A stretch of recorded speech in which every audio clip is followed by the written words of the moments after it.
Olá, estou fazendo esse vídeo hoje em razão de que eu ouvi esses dias o candidato Lula alertando os eleitores com a seguinte frase: você que vai votar nessa eleição, não se deixe enganar. Você, eleitor, não se deixe enganar.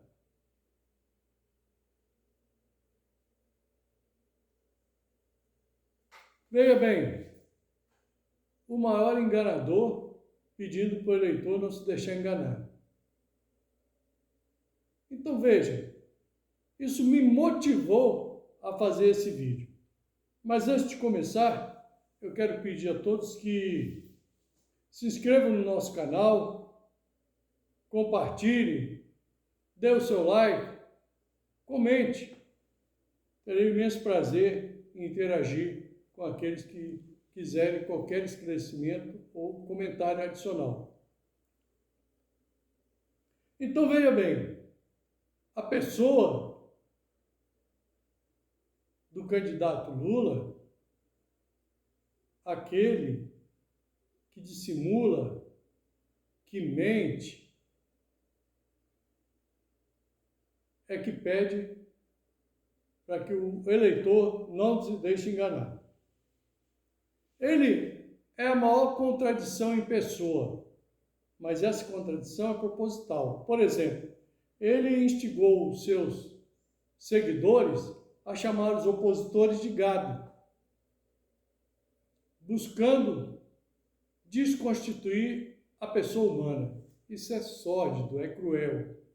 Porque se ele não é uma pessoa, não é um ser humano, tudo pode contra ele. E ele está tão certo da vitória que ele, durante a campanha eleitoral obrigatória na televisão, ele está buscando, agradar, dissimular, dizendo que ele vai melhorar esse país, que quando ele foi presidente, o país era melhor, mas que ele quer falar de futuro. Eu acho que o debate vai ser muito importante para que os eleitores que não querem ser enganados possam ver qual é o futuro que a política do Foro de São Paulo reserva para nós brasileiros.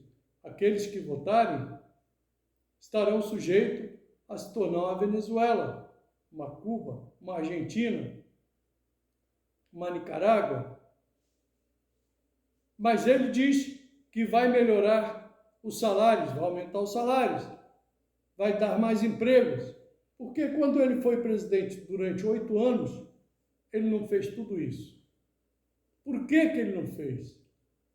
Por que ele entregou o Brasil para a sua sucessora, que ele colocou lá, como a gente chama na gíria, como boi de piranha, para assumir a responsabilidade dos erros que ele cometeu, porque o país já estava indo à bancarrota, com 4% negativo do PIB, com índice de desemprego já elevado, o Brasil já caminhando ladeira abaixo. Ele colocou Dilma, que não tinha nenhuma experiência, para assumir toda a responsabilidade e toda a culpa dos seus erros. Então, ele diz: não se deixe enganar.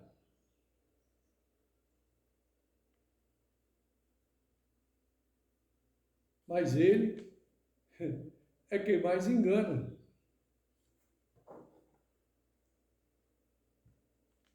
Ele faz aquilo que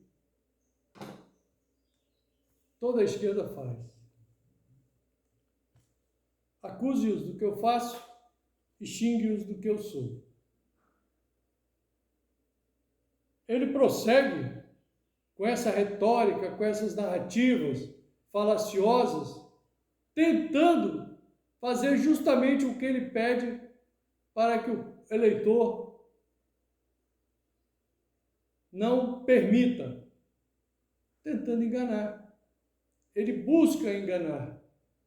ele faz parte da vida dele mentir. Ele já adotou essa prática e ele é natural, é normal ele mentir. Ele mente sem ficar vermelho, sem sua face enrubescer.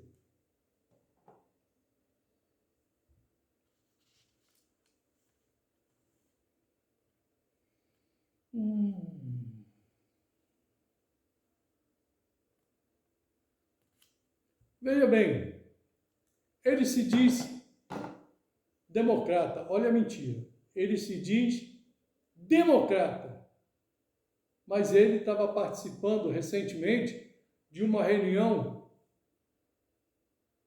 de esquerda que se diz socialista, mas eles se levantaram com pompa, se perfilaram para cantar o hino da Internacional Comunista. Se isso não é enganar o eleitor dizendo que é um democrata, o que poderia ser então? Vamos prosseguir.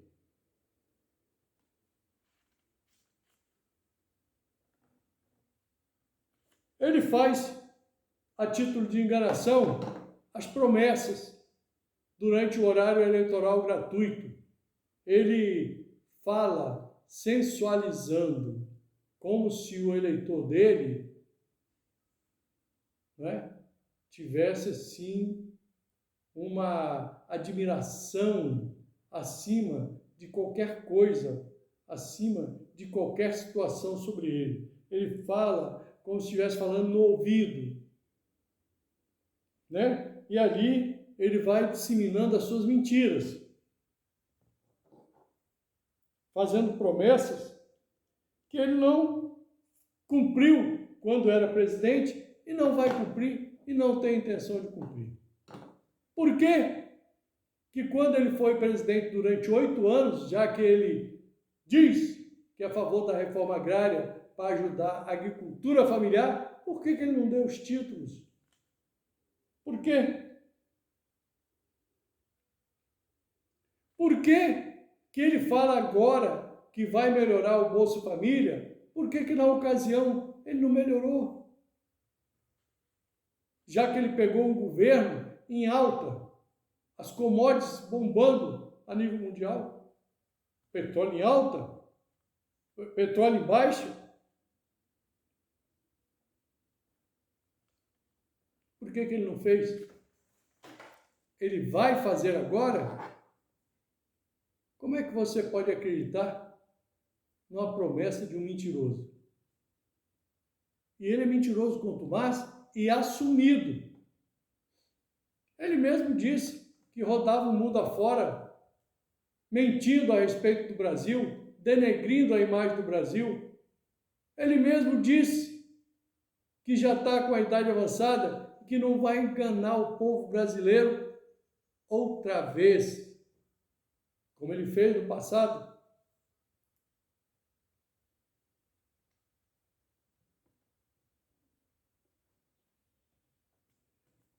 Veja bem, ele acusa o Bolsonaro de ser genocida. Não há qualquer fundamentação nessa alegação. E essa é uma acusação gravíssima, gravíssima. Mas o STF disse que é liberdade de expressão. Isso pode. Mas,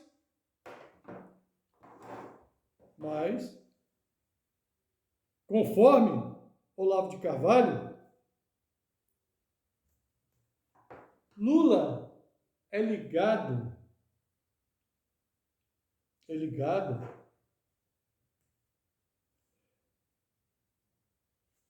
aos governos ditatoriais tidos como genocidas da América Latina e da África. Mas o STF disse que não pode mencionar qualquer ligação de Lula com, por exemplo, Daniel Ortega, que é um ditador que agora está prendendo os padres e expulsando as freiras, fechando templos e fechando as rádios católicas, numa clara censura, digna de ditador genocida. Mas o STF diz que isso não é liberdade de expressão. Embora o fato seja verdadeiro, o contrário, que não é, pode. Esse fato que é verdadeiro, não pode.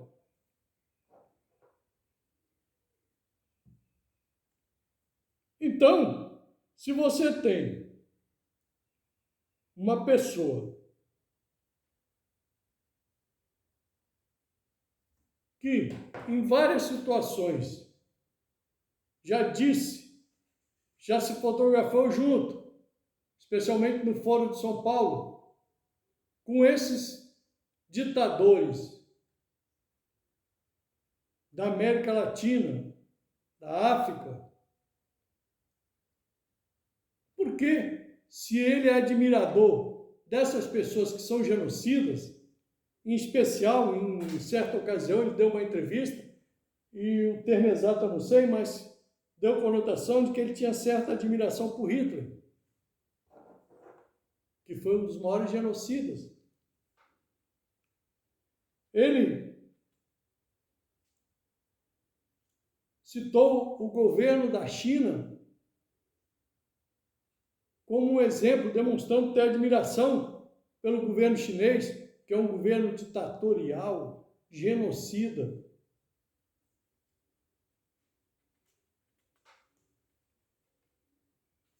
Dizendo que ele aprecia seus métodos de governança. Então, esse espírito que ele tem, essa tendência ditatorial que ele tem, essa admiração por governo genocida. Veja bem, na era do cangaço, os cangaceiros tinham os coiteiros. Os coiteiros é que protegiam os cangaceiros, lhe davam cobertura, né? Proviam munição, alimentação. E os cangaceiros, o que eram? Eram bandidos, sanguinários, estupradores, ladrões, assassinos. Então, quem dava cobertura, né? Quem dava recursos financeiros e materiais a ele, ora, né? Os seus coiteiros eram tratados como cangaceiros. O governo do PT não teve o mesmo comportamento com esses governos ditatoriais genocidas? Não mandou obras, não mandou dinheiro, não mandou recursos. E na época do Lula presidente,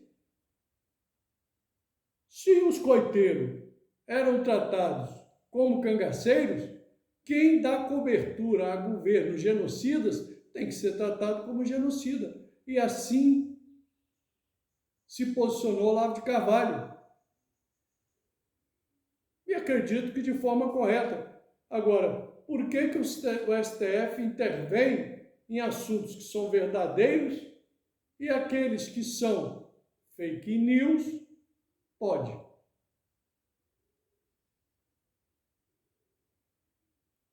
Por quê? Atribuir ao presidente a responsabilidade pelas mortes por Covid, isso é uma verdadeira fake news. Isso é uma narrativa falaciosa que o STF está referendando.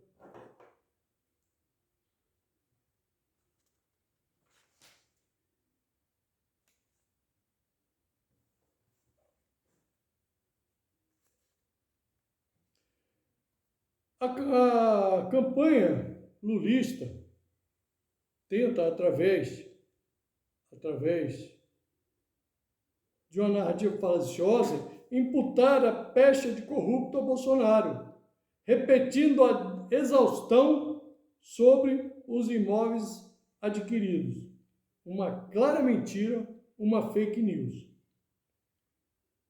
Todavia, os vários processos e condenações por mais de uma dezena de juízes independentes e diferentes não deixa dúvida de que Lula verdadeiramente foi citado como chefe do maior esquema de corrupção organizado que já existiu uma cleptocracia que administrava o Brasil.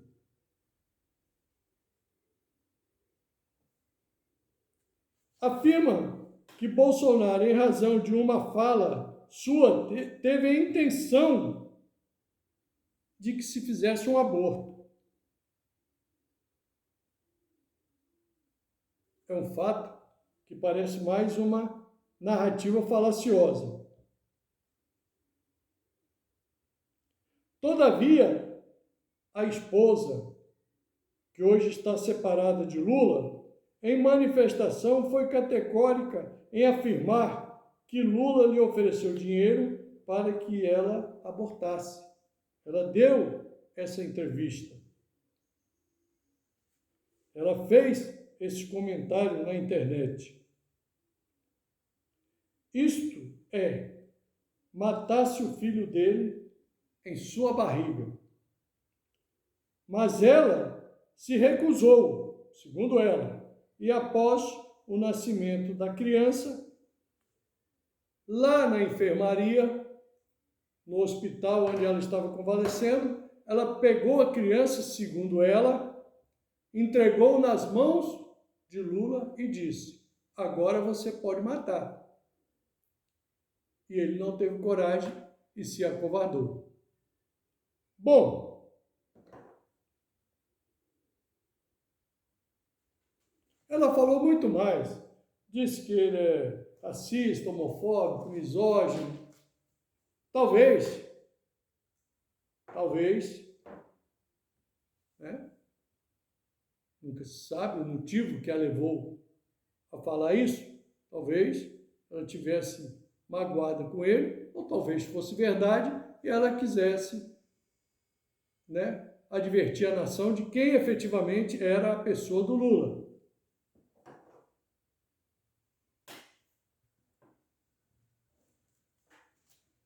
Nós vamos aqui abrir um parênteses, para falar sobre o aborto, que é um assunto delicado.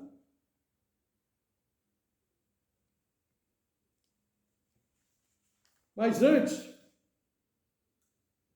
Lula ainda foi acusado pelo um jornalista americano, se não me falha a memória, de ser um cachaceiro, um alcoólatra. E na ocasião, ele foi até expulso por Lula, a mando de Lula, do Brasil.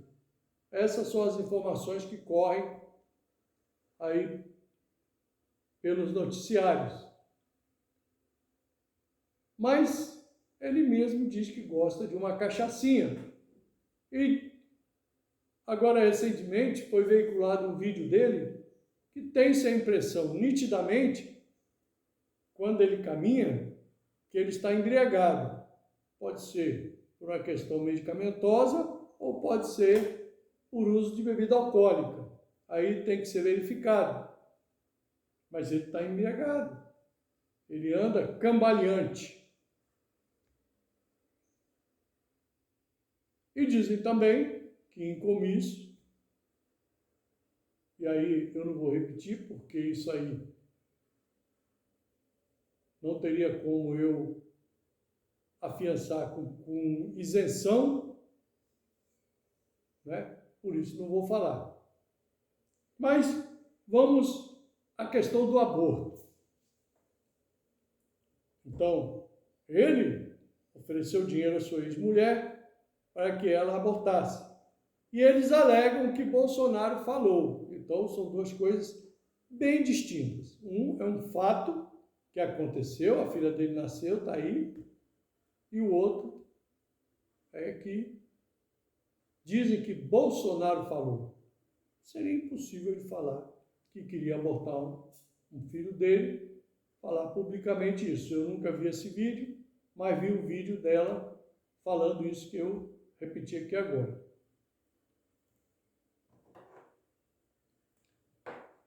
Quem se beneficia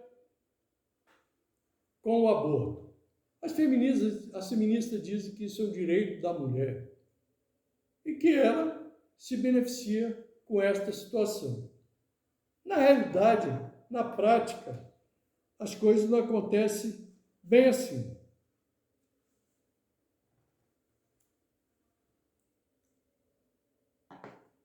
« 99% das vezes, quando a mulher aborta, está por trás o homem. O homem, ele sugere, pressiona psicologicamente, mesmo ameaça.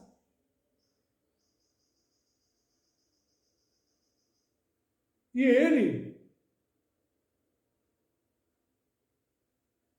dá os meios, ele dá o dinheiro para que ela vá a uma clínica clandestina fazer o aborto, ele dá o dinheiro para que ela adquira o medicamento ou o remédio que seja para fazer esse aborto.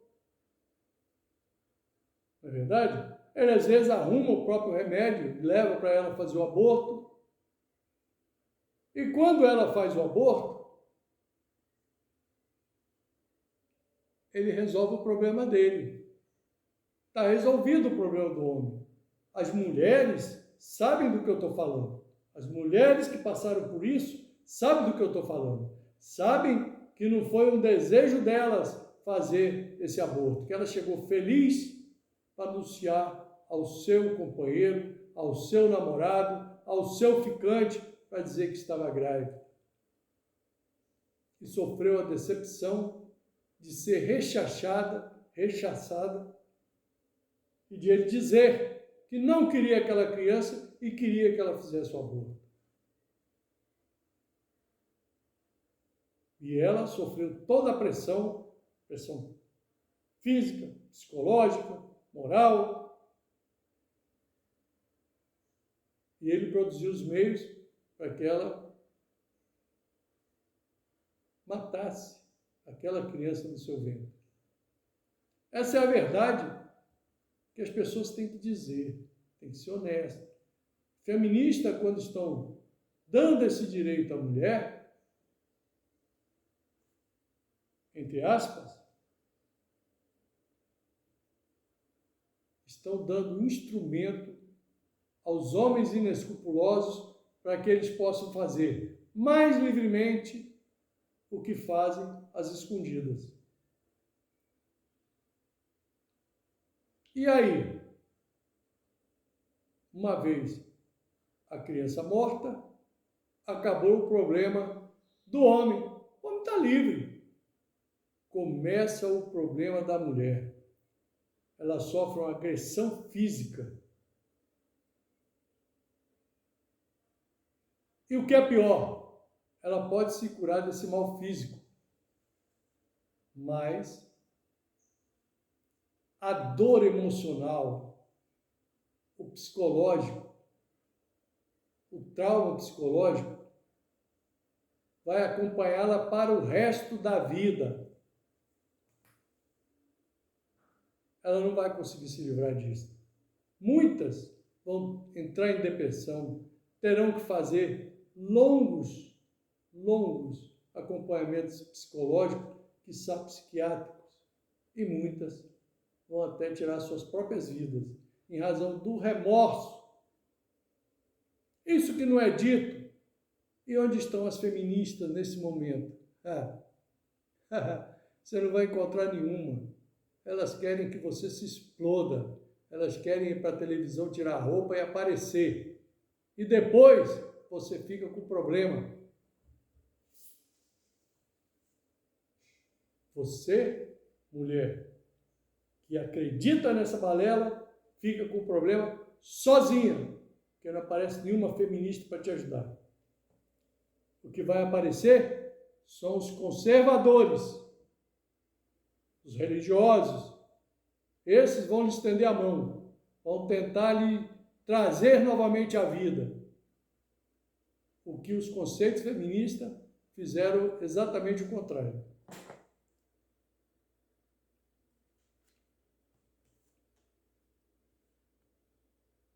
Muito bem.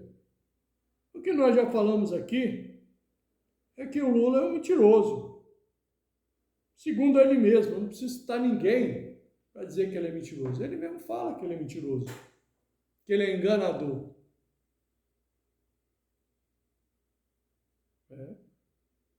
No final do governo dele, que ele fala que foi um excelente governo, o PIB estava 4% negativo, isso temos que enfatizar. O PIB estava 4% negativo. Tem que ser dito com toda clareza. Não se pode enganar.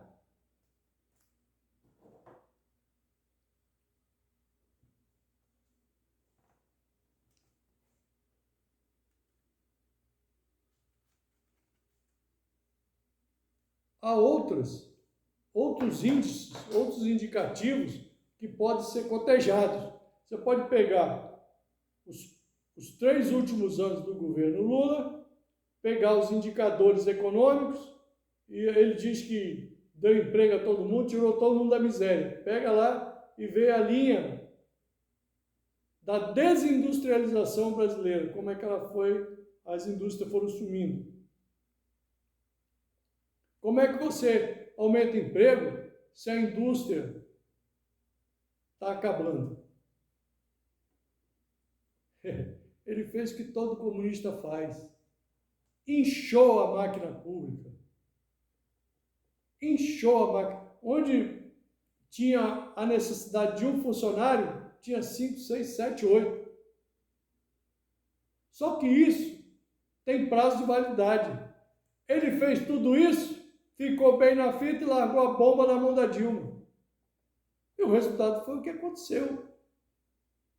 Não há como o Estado sobreviver a esse tipo de proposta de administração, de governo. Todos vão parar na linha da pobreza, na linha da miséria, como está acontecendo com Venezuela, Argentina, daqui uns dias no Chile, Nicarágua já está indo à bancarrota.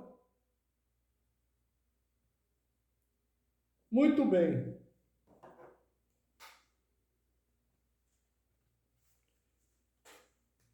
Se você observar, as propostas de Lula, muito embora eles não as coloquem no seu programa de governo, o programa de governo é uma falácia. Quais são as propostas dele? Legalização de aborto, da droga,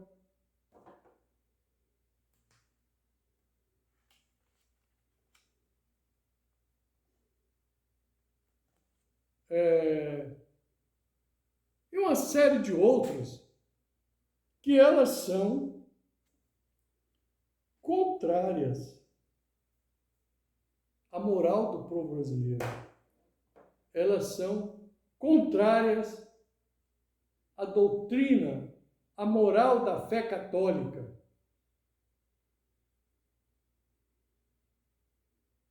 Mas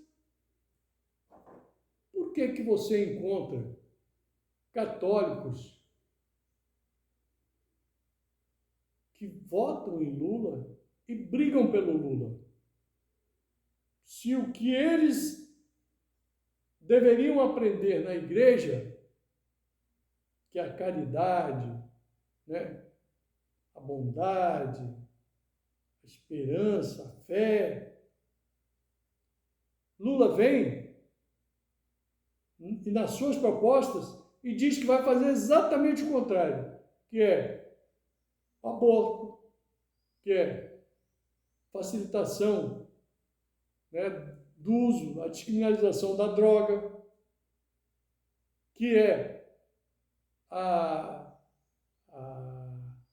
condescendência com o crime, especialmente o crime de furto e roubo.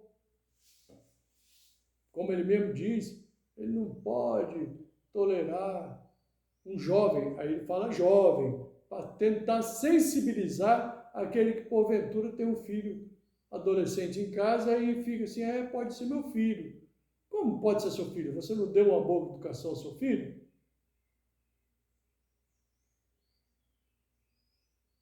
E se esses programas dele são contrários à moral cristã, como é que o cristão, especialmente o católico, vota e defende o Lula?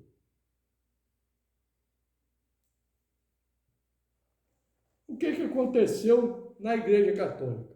Bom, o PT não tinha expressão a nível de Brasil. Ele tinha expressão em alguns locais onde ele dominava grandes sindicatos, como, por exemplo, no ABC Paulista. Mas não era suficiente para eleger um presidente, um senador, ou vários senadores, vários deputados federais. Era um reduto limitado. Bom, se eu não falho memória, o padre Leonardo Boff foi um dos idealizadores da teologia da libertação. Pergunta que eu faço aos católicos: libertação de quê? Vocês procuraram saber?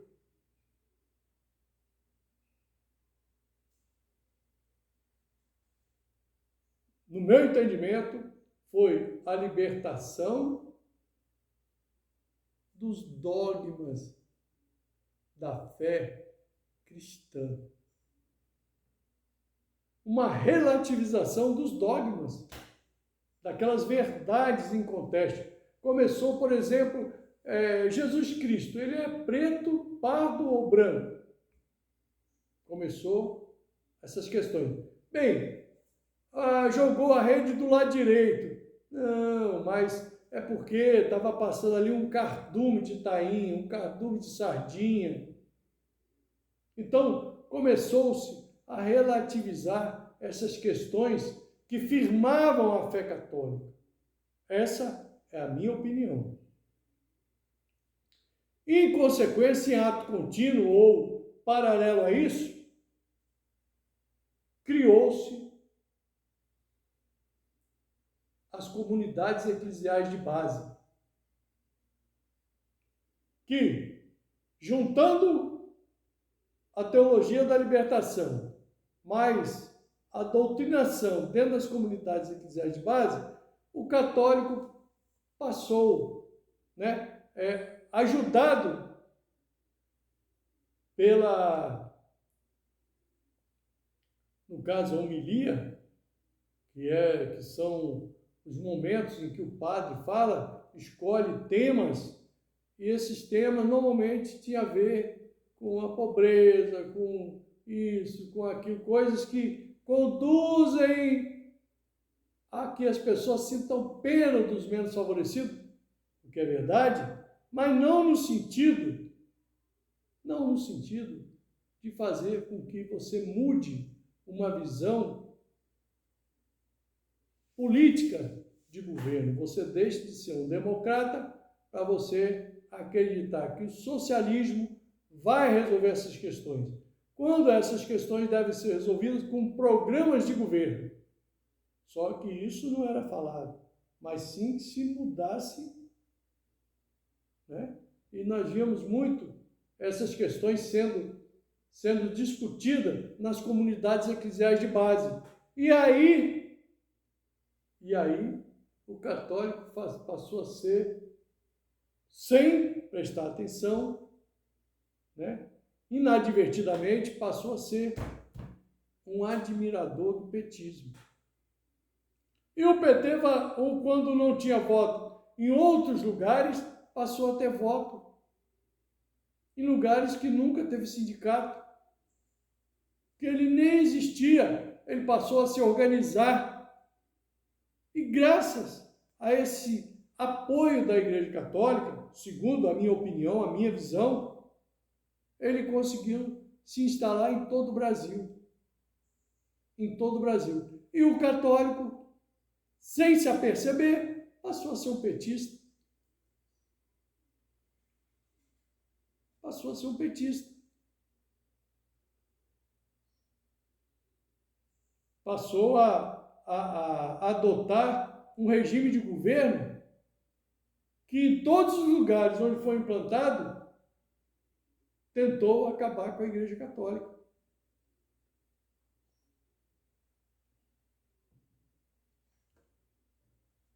Vejam a gravidade da situação.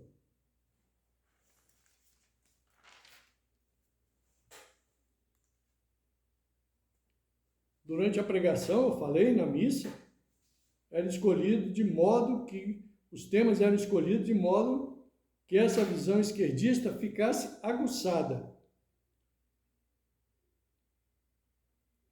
E assim o católico passou, sem perceber, a ser simpatizante do PT.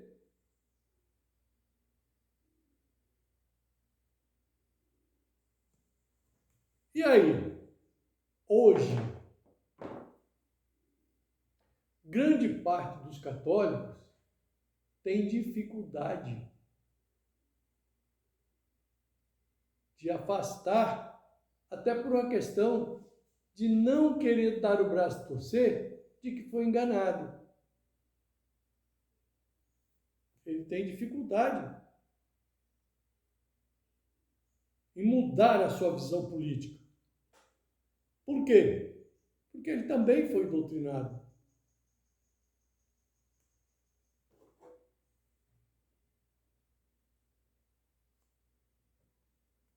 E aí não consegue efetivamente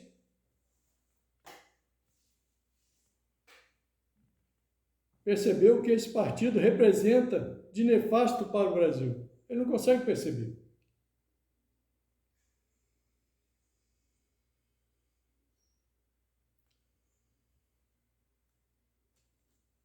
Então, nós vemos aí então uma artimanha criada dentro da Igreja Católica que levou ao fortalecimento de um partido de esquerda que tem uma doutrina que aonde foi implantada, a doutrina política, onde foi implantada, levou todo mundo para a miséria. Mas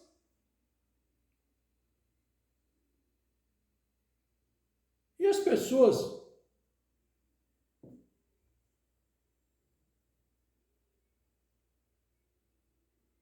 petistas, filiado ou não?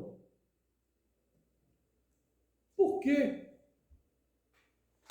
defende esta ideologia? Essa ideologia comunista / socialista. Por quê?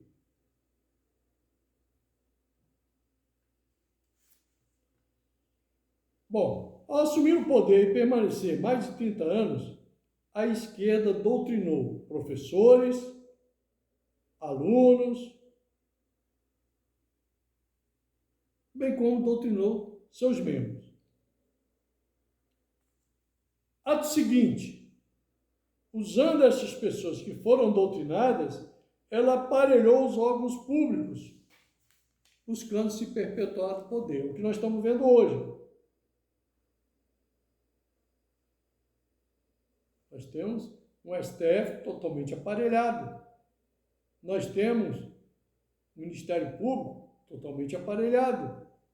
As universidades totalmente aparelhadas. Isso é claro, essa percepção bem clara. Mas como se deu esta doutrinação? Como é que se deu?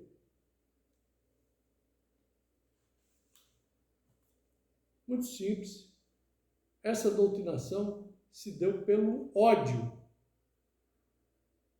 Não foi convencimento, trazendo exemplos de que aquela doutrina, aquele regime político é bom e que fez bem, porque ele não fez. Se você for pegar todos os regimes de esquerda, comunista / socialista, pelo mundo afora, você vai ver a Rússia, não deu certo. A Alemanha, não deu certo. Coreia do Norte, não deu certo. China, não deu certo. Onde que deu certo? Venezuela, não deu certo. Argentina, não deu certo. Cuba, menos ainda. Então, qual o exemplo que eles tinham para apresentar para o cidadão, para convencer o cidadão de que aquele era bom? Como não tinha, a doutrinação era pelo ódio. O ódio de classe, um contra os outros, nós contra eles, rico contra o pobre, a plebe contra a elite. Sempre o ódio, sempre o ódio. O ódio, até hoje, é o meio que eles têm para fazer com que as pessoas que são simpáticas a esse regime permaneçam. Elas não conseguem enxergar o mal que elas estão fazendo a elas mesmas, porque elas são a primeira vítima. Quer ver um exemplo? Quer ver um exemplo? Os professores passaram a usar a doutrina de Paulo Freire, pedagogia do oprimido. Eles foram as primeiras vítimas. As primeiras vítimas em sala de aula foram os professores. Passaram a ser agredidos, xingados, desrespeitados. Mas eles continuaram fazendo isso. O número de agressão e de professores se afastando por problemas de saúde, psiquiátricos, em razão dessas agressões físicas, verbais, em sala de aula, mas mesmo assim, o ódio deles era tão grande que eles não conseguiam enxergar o mal que eles estavam fazendo a eles mesmos e continuaram disseminando essa doutrina. Por quê? Porque eles também estavam impregnados pelo ódio.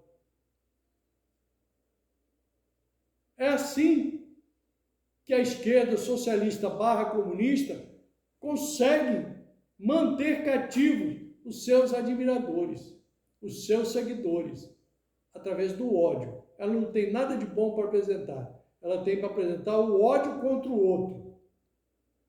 E a primeira coisa que eles fazem para que esse ódio contra o outro se justifique é desumanizando o outro. Como? Chamando-o de gado, por exemplo. É perverso, mas é como eles fazem. Aí os seguidores passam a chamá-los de gado. Então, se eles são gado, o gado você pode bater, você pode matar, porque ele não é um ser humano. Você pode xingar. Essa é a doutrina do ódio.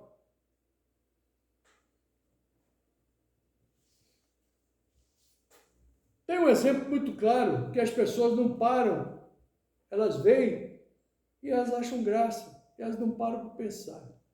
Tinha uma reunião que estava acontecendo numa universidade, aí lá tinha a esquerda reunida, palestrando para um auditório repleto, lotado. Não sei se eram funcionários ou alunos. O certo é que estava ali se desenvolvendo essa doutrina que eu estou falando para vocês. A doutrina do ódio.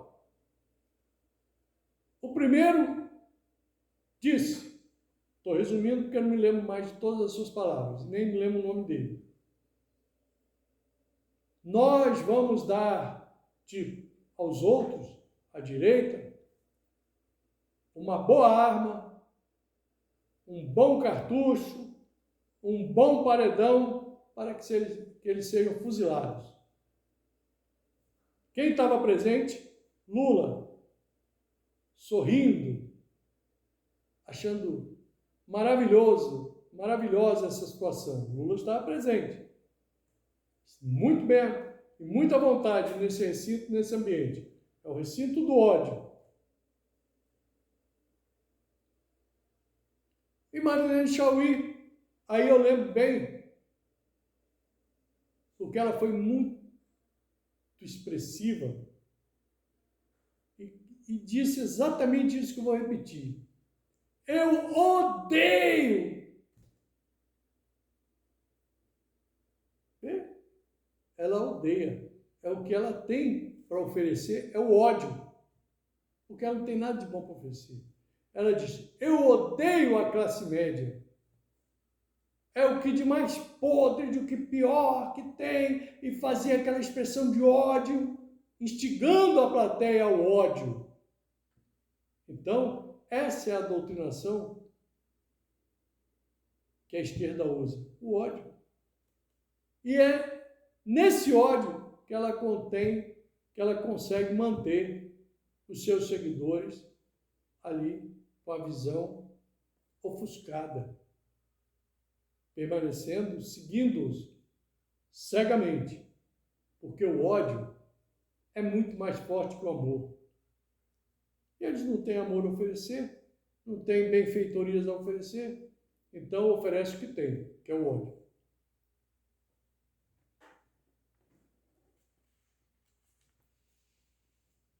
Eles não têm argumentos.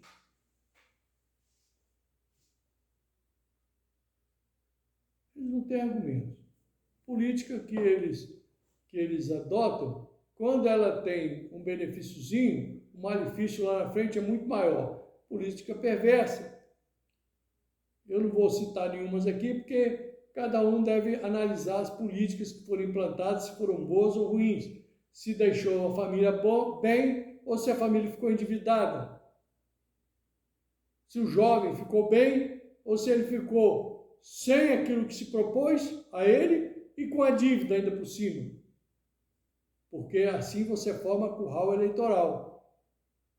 Se o Bolsa Família era suficiente ou era efetivamente uma esmola para manter o curral eleitoral. Então, isso tudo tem que ser sopesado no momento em que você for dar o seu voto. E quando você vai conversar com um petista, preste atenção. Você quer ver a fisionomia do petista transformar? Você fala a palavra Bolsonaro. É um ódio, é um rancor. Veja bem, eu tenho conhecido que ele é Lula. Ele é Lula. Lula é Deus no céu e Lula na terra. E ele me encontrou e falou, olha, você vai votar em Bolsonaro, né? Eu falei, não, mas por quê? Você vai votar em quem? Ele falou, eu vou votar em Lula. Aí eu falei assim, por que você vai votar em Lula? Aí veio nele a memória afetiva que Lula, no momento que está falando, ele como se sussurrasse no ouvido de suas vítimas. Né?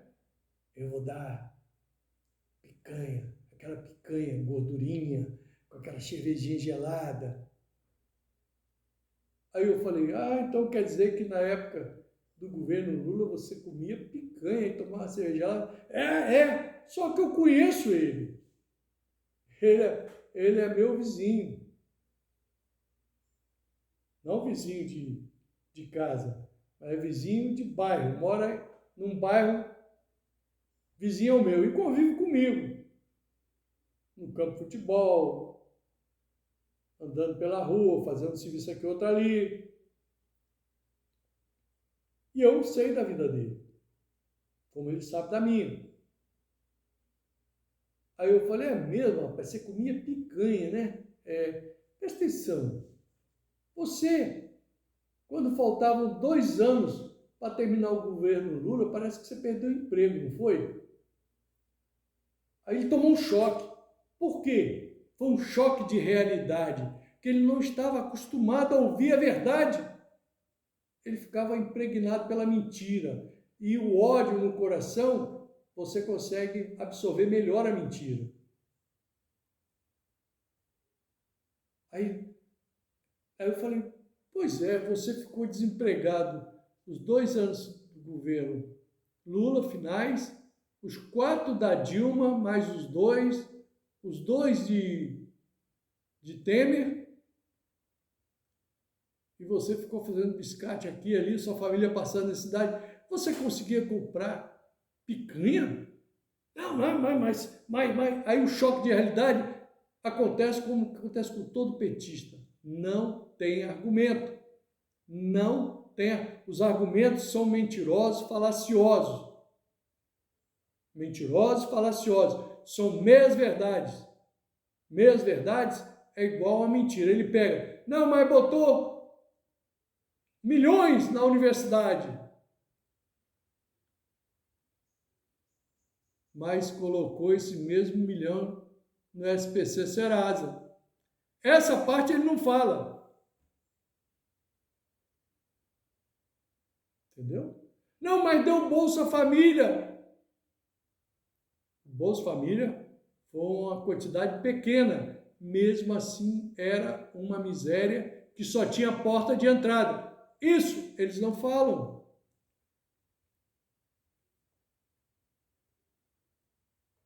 E assim sucessivamente. Assim sucessivamente. Mas quando eu coloquei ele nessa situação, ele não teve argumento. Aí eu, para não pressioná-lo, falei, mas por que você não gosta de Bolsonaro? Olha, vocês vão ver os argumentos. Olha os argumentos. Não, porque Bolsonaro é muito ignorante, é muito grosso, fala palavrão.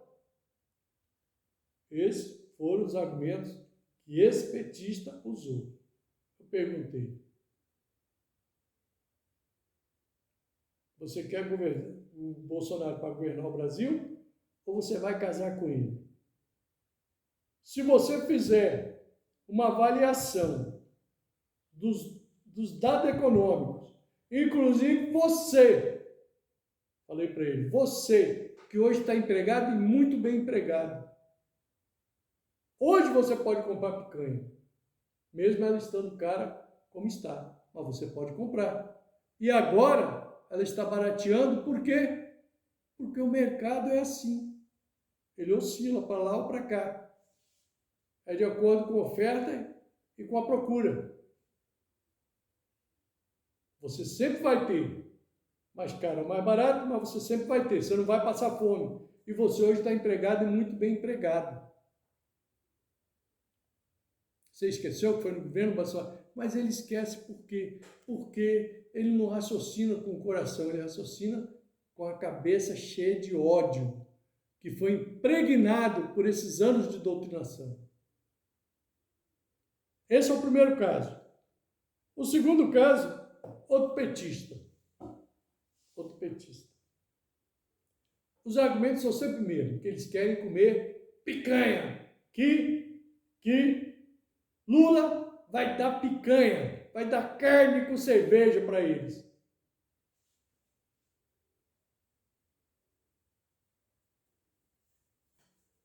Não quero nem dizer o que Lula vai dar para o churrasco deles. Veja bem.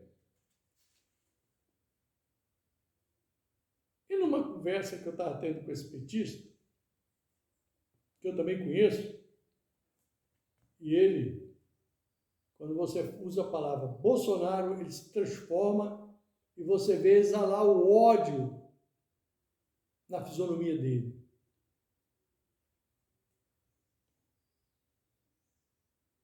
Ele me disse o seguinte, olha o nós contra eles que Lula implantou. Não tem. Patrão não gosta de empregado. Patrão não gosta de empregado. Patrão, ele precisa do empregado, ele explora o empregado. Esse cara viveu muitos anos esse patrão carregou ele nas costas. Ele nunca passou necessidade, o patrão socorria sempre, mas ele não consegue enxergar isso porque ele não tem amor no coração. Ele usa o ódio que lhe foi impregnado pelos ouvidos, passou por sua cabeça, entrou no seu HD e foi para o coração ficar armazenado. Esse patrão ajudou essa pessoa a ela se estabelecer. Hoje, esse que diz que o patrão não gosta dele é um empresário, que esse patrão o colocou lá, o ajudou, fez tudo que pôde para que ele fosse bem sucedido. E ele não consegue se livrar desse ódio, porque a doutrinação pelo ódio é muito forte. E a esquerda faz isso. Ela não doutrina pelo amor, é pelo ódio. É ódio a tudo e a todos.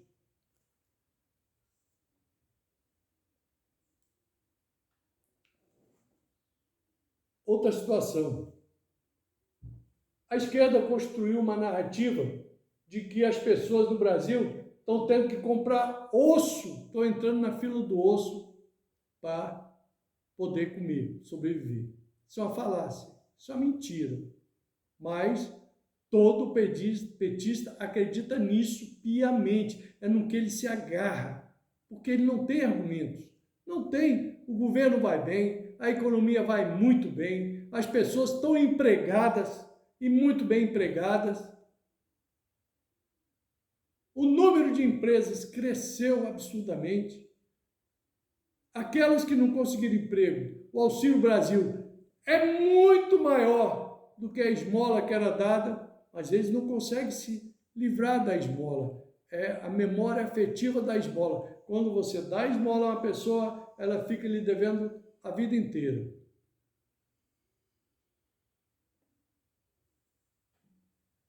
E aí, eu estava no supermercado, veio uma senhora que já devia ter idade para pensar. Ela vem e diz: esse governo está muito ruim, porque ela me conhece, já foi falando. Esse governo está muito ruim, essas coisas estão muito... Está muito difícil, as coisas muito difíceis, esse governo não vale nada, esse governo é isso. Olha, as pessoas, nós, aí ela se incluiu, estamos tendo que ir para a fila do osso. O carrinho dela lotado e com um fardo, uma caixinha de cerveja, dessa cervejinha em lata. Perdi nem meu tempo de responder ela. Olhei, falei, a senhora está bem, né? Ah, eu estou bem, meus filhos estão bem. Está bem, os filhos estão bem. Mas o ódio não permite que ela pense, que ela raciocine. É o ódio puro, exala ódio.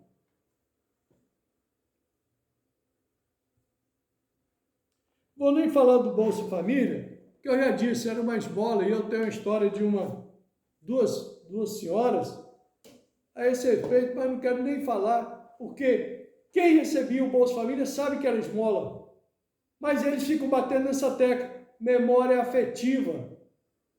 Memória afetiva. Hoje, eles ganham de 600 a 1.200, faz uma equivalência, mesmo com o salário.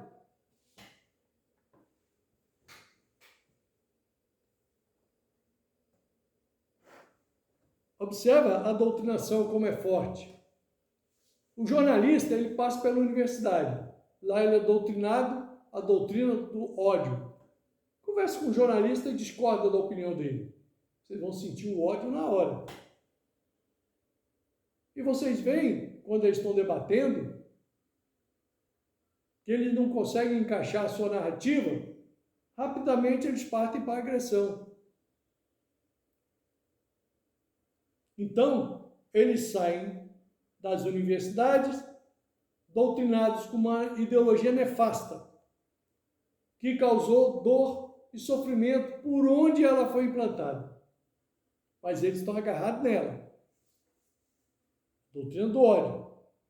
Bem, eles vão para a imprensa tradicional. Chegou lá, eles estão atrelados pelo salário, pelo valor, né? Então, eles não têm liberdade, nem econômica, né? A imprensa não é livre nem economicamente e nem ideologicamente, doutrinariamente. Veja bem, qual é a proposta de Lula com relação à imprensa, à mídia? Vou usar a palavra correta. Cercear a livre expressão. Isso vai atingir diretamente a eles. Mas eles continuam apoiando o Lula. Brigam pelo Lula. Como é que você pode explicar isso, se não uma doutrinação do ódio?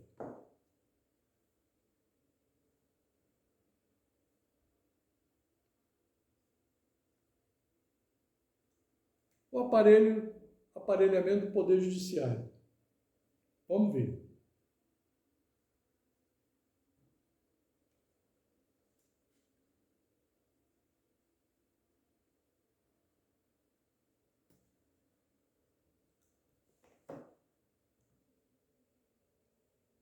Hoje, faça uma análise do STF.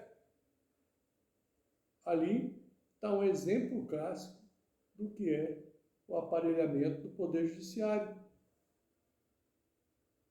Todos são declarados de esquerda, o que significa dizer socialista/comunista. Todos de esquerda. As decisões, todas, em sua grande maioria, contrárias aos interesses do Brasil.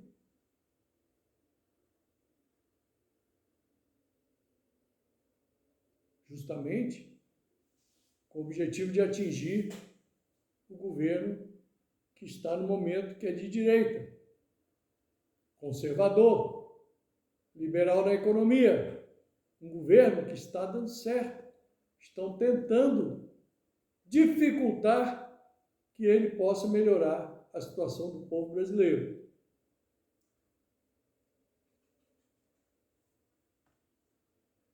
Então,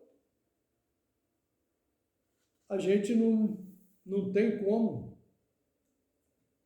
não perceber essa situação. E um caso bem concreto. Acusam o Bolsonaro de ser apoiador, favorável da milícia. Mas não há nenhum ato dele que concretize essa acusação. Não há algum ato que ele tenha beneficiado a milícia. Mas o STF deu uma decisão que beneficia diretamente a milícia, beneficia diretamente o narcotráfico, o crime organizado, que foi a decisão de impedir que a polícia efetue operações nos morros, nas favelas, onde exatamente esses grupos criminosos atuam. E, olha, acuse-os do que eu sou, não, xingue-os do que sou, acuse-os do que eu faço. E justamente eles, a esquerda, acusa Bolsonaro. Correto? É essa a doutrinação do ódio. E você vê nitidamente quando quando os ministros se referem a Bolsonaro, vocês veem exalar o ódio na expressão facial deles. Você vê o ódio saindo de suas bocas. Você vê. Não precisa ser um grande psicólogo para perceber isso. Qualquer um salta aos olhos. Por quê?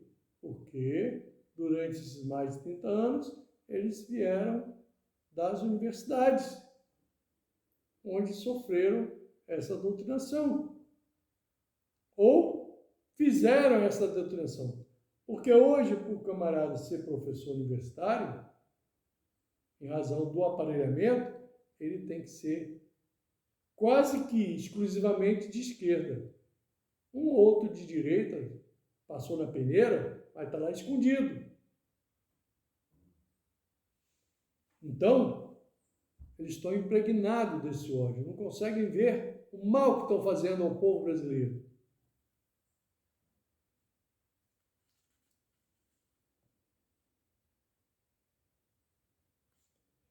Eu acho, e aí, de acordo com as análises das situações, eu acredito, pelo indício que a gente vê dia a dia aí, que o STF é mais um órgão ligado à esquerda que está servindo de ponta de lança para blindar Lula e a esquerda e atacar o candidato Bolsonaro.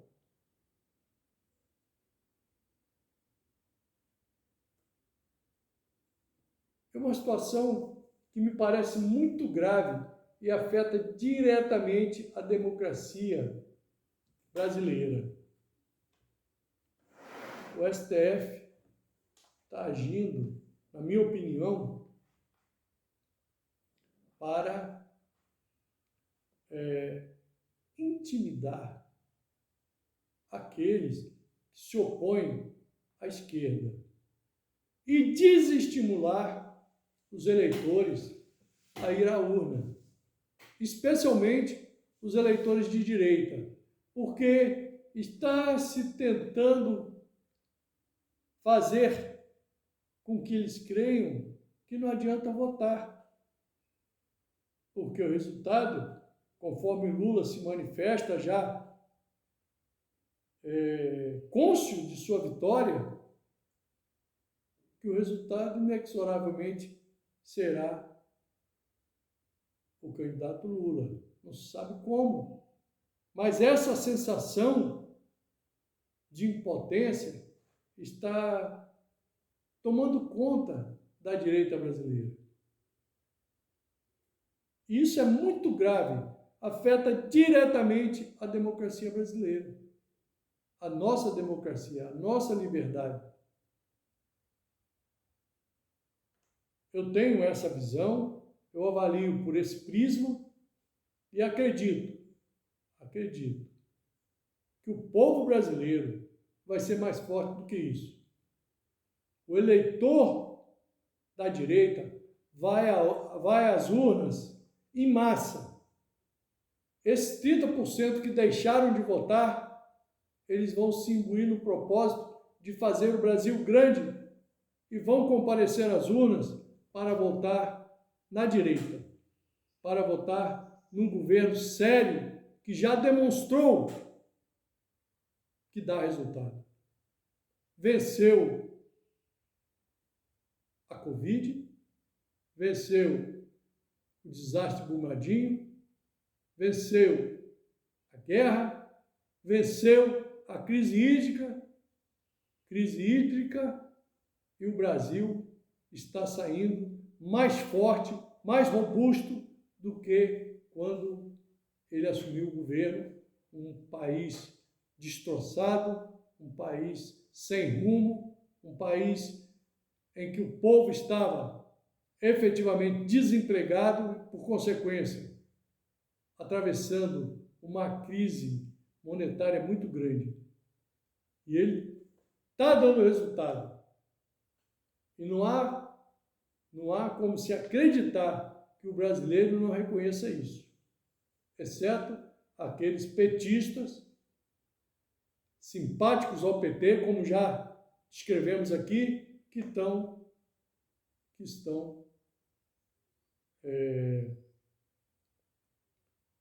se posicionando através do ódio.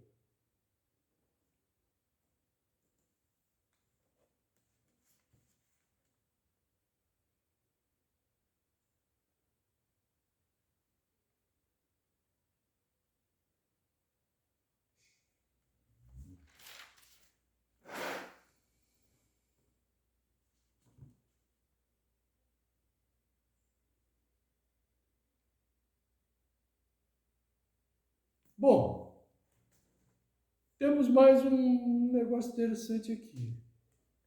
Se o candidato Lula é tudo isso que se fala na televisão, se fala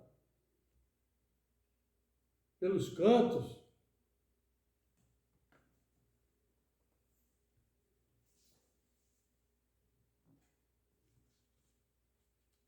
se a ideologia que ele segue tem trazido tanta desgraça aos países que adotam,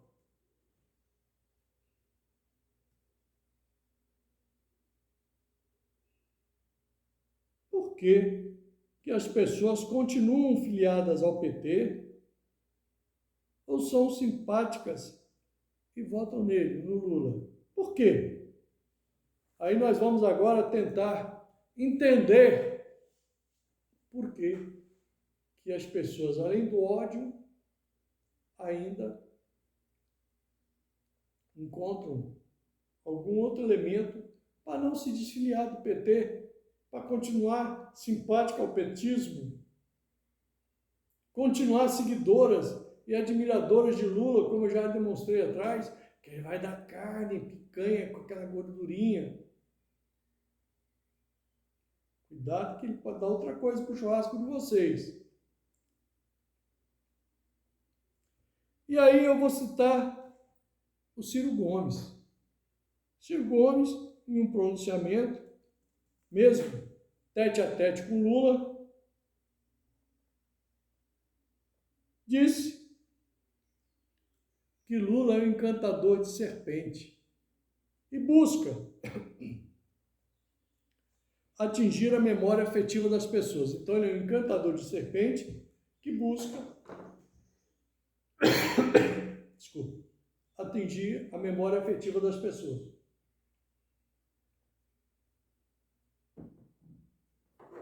Vamos buscar esclarecer essa afirmativa de Ciro Gomes.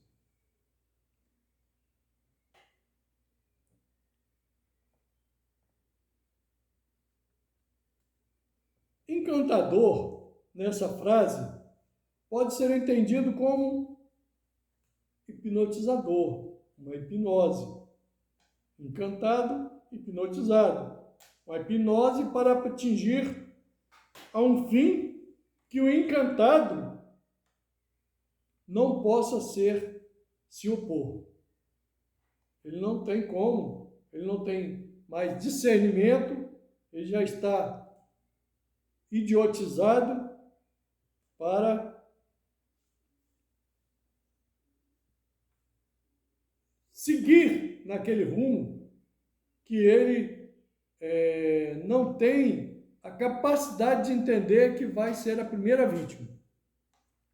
Fazendo que ele vá no fundo do seu pensamento buscar uma lembrança que seja favorável ao Lula, esquecendo-se de todo o sacrifício e desgraça que passou. Então ele, é como os exemplos que eu citei lá atrás, ele está encantado, hipnotizado, não é? Ele passou fome, ele teve desempregado, por aí fora, mas isso ele esquece. O Lula faz com que ele vá lá no fundo da memória e busque uma imagem pró-Lula, mesmo que não seja verdade. No caso do rapaz que eu falei, que ele falou que comia picanha com cerveja no churrasco, e era mentira. Impregnaram ele com essa imagem, foi uma hipnose, como o camarada fala, o hipnotizador fala, agora você é uma galinha. Agora você vai lembrar de que comeu caviar ontem no almoço. E o cara nunca comeu, mas isso foi colocado na mente dele. Essa é a verdade.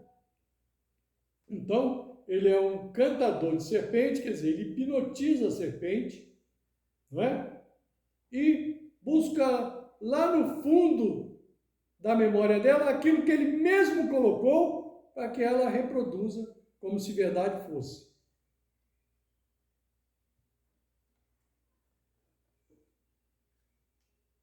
Nós podemos então entender essa primeira parte. Lula é um encantador que busca a memória afetiva lá no fundo que ele mesmo colocou na pessoa para que a pessoa reproduza. Mas agora eu digo, ele é encantador de quê? De serpente? Por que serpente? Vamos esclarecer esse segundo ponto. Primeiro, será que é porque tem veneno? E esse veneno se formou através de todo o ódio acumulado por anos e anos de nociva doutrinação? Então, serpente por quê? Porque ela tem veneno, e esse veneno foi produzido através do ódio, esse ódio que se formou através de anos e anos de doutrinação? Será que é por isso que Ciro chamou os petistas e seguidores de Lula de serpentes? Ou será que Ciro quis dizer que é porque rasteja? E rasteja por quê? Será que ele quis dizer isso? Para chegar ao nível moral do candidato que apoia. Então, ele tem que rastejar com a barriga no chão para poder chegar ao nível moral do candidato que eles apoiam, que é tudo aquilo que já foi falado dele. Inclusive, que Olavo de Carvalho se referiu como genocida. Por que genocida? Porque ele apoia regimes que têm essa ideologia. E não só apoia moralmente, como financeiramente.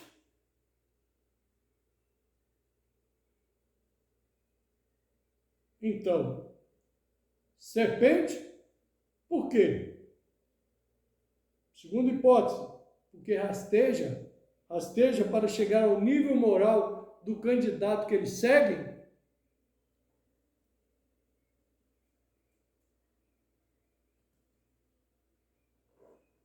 E essa é a definição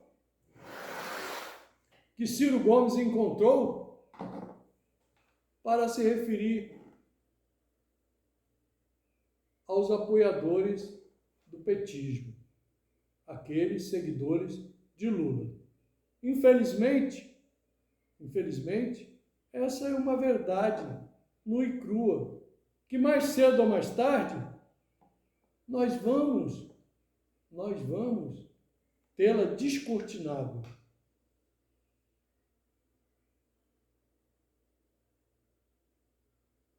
Eu me sinto muito mal em ter que fazer essa análise, porque eu não gostaria de estar tendo que escolher entre dois candidatos, onde um não tem a menor condição moral de ser presidente do Brasil. Eleitores, pensem, analisem, ouçam o que eu disse e tomem sua decisão. A todos, o meu muito obrigado.